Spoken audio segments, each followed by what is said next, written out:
Hello friends, welcome to the second part of the best games of William Steinitz series. In the first part, we saw that William Steinitz played in a brilliant attacking manner.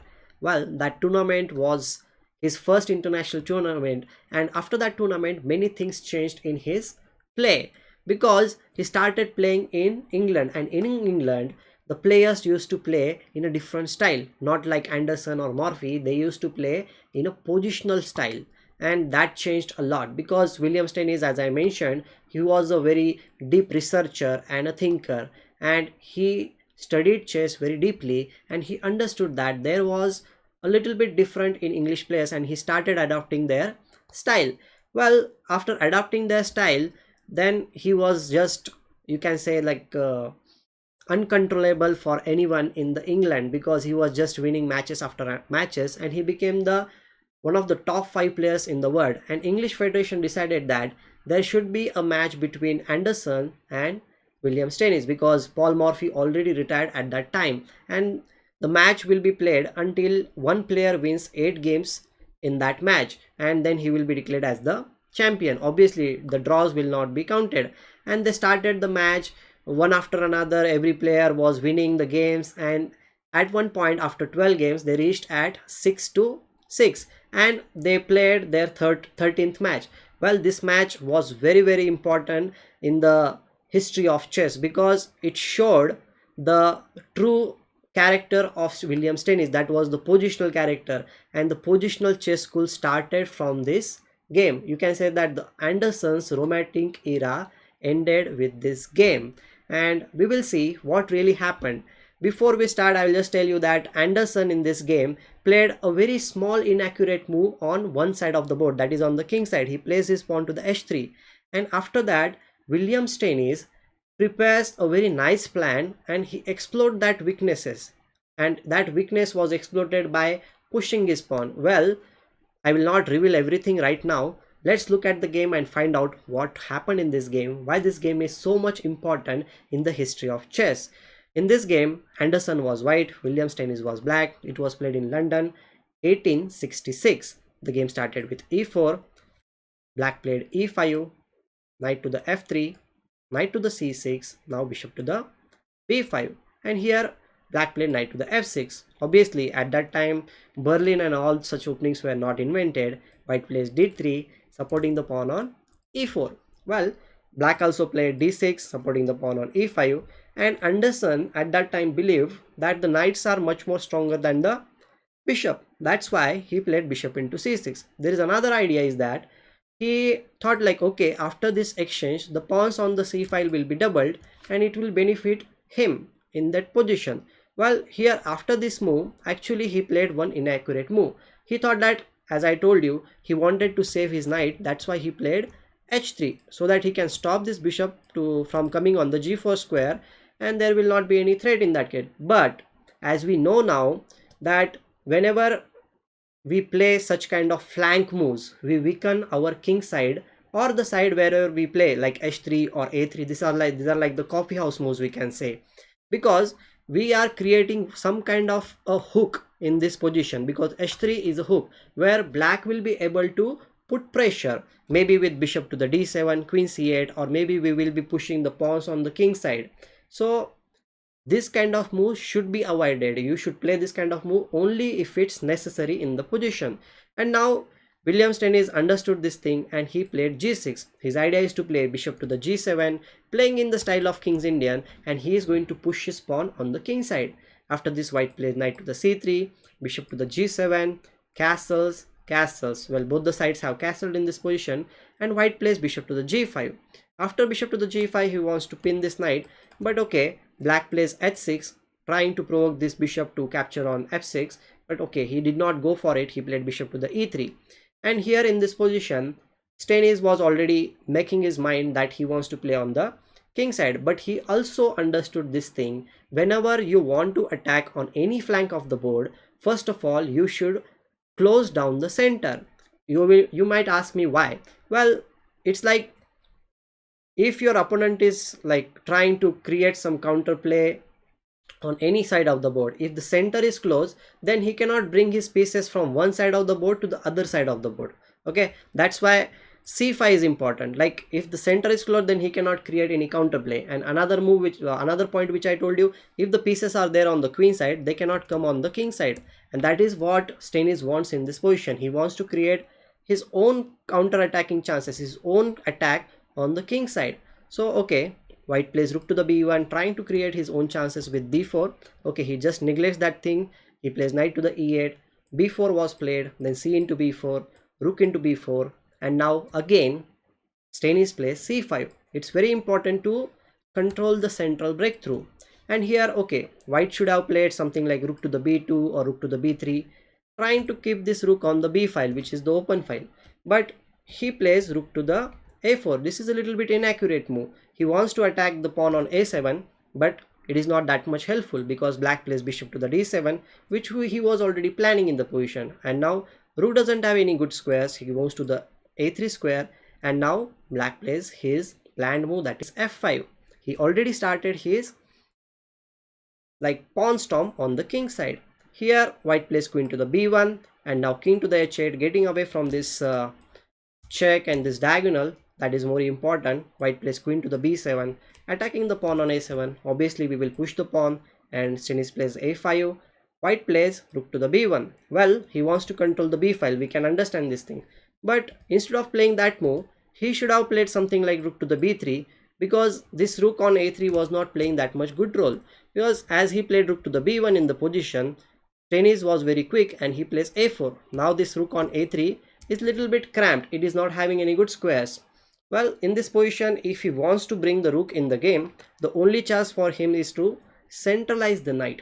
That too with the knight to the d5 move. And another thing is happening, that after centralizing the knight, we are controlling these important squares in the black's camp, because this knight is also dreaming to come on the f6 square at some point, and we can exchange that knight.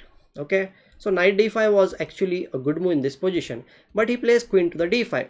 Well, queen d5 is not actually a that much good move.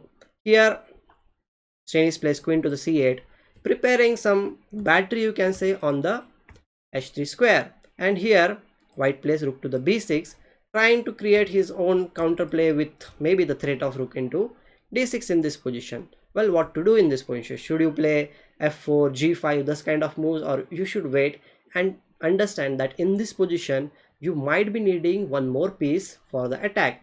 And Steinitz thought same like that. He understood that okay, he wants to play on the king side, but before he goes for that thing, he needs to prepare more.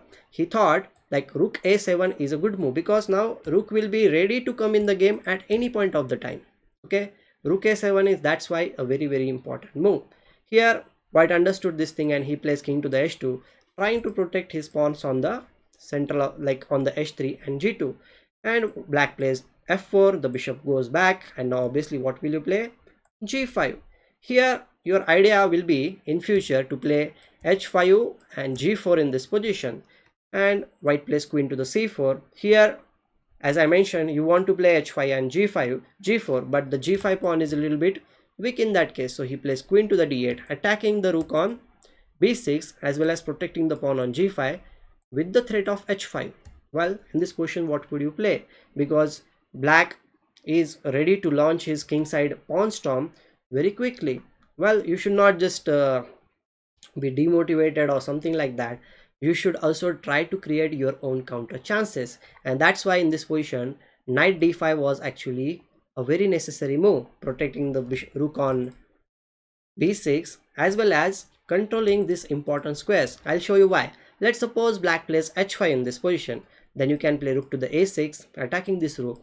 After rook into a6, queen into a6, there is a very deadly threat of bishop to the a5, because even if you play g4 in this position, white can play bishop to the a5. Now suddenly this queen is not having any squares on this diagonal, and he might be forced to play rook to the b8, queen to the b8, or queen to the c8. That is not something black wants to do in this position. That's why knight d5, creating your own counter chances, was very important.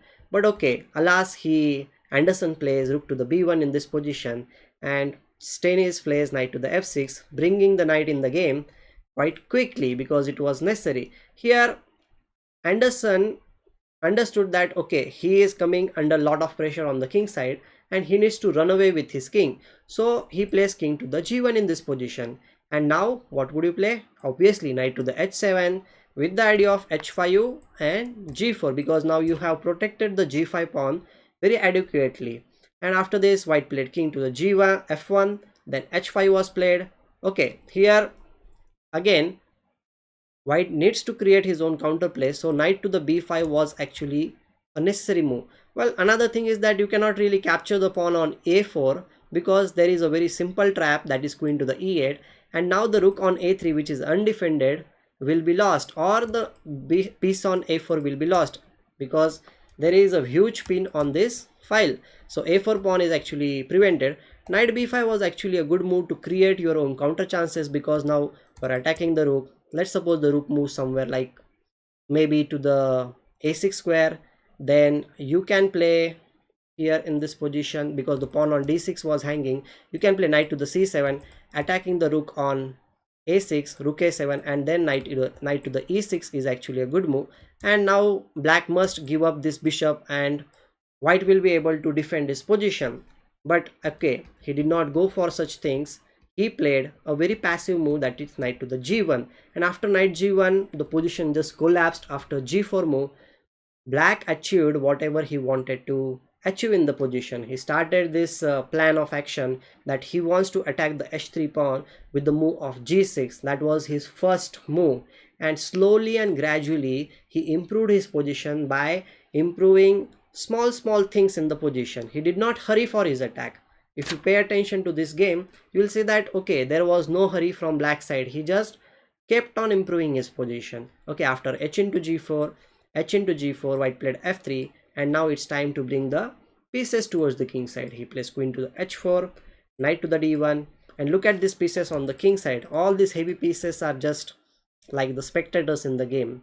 They are not doing anything. Now black plays knight to the g5. Once this pawn shield is over, the heavy pieces will be there to attack white's king. Okay, he played bishop to the e1, attacking queen. He played queen h7, and now out of desperation Anderssen played d4, but it will not help him because it's too late.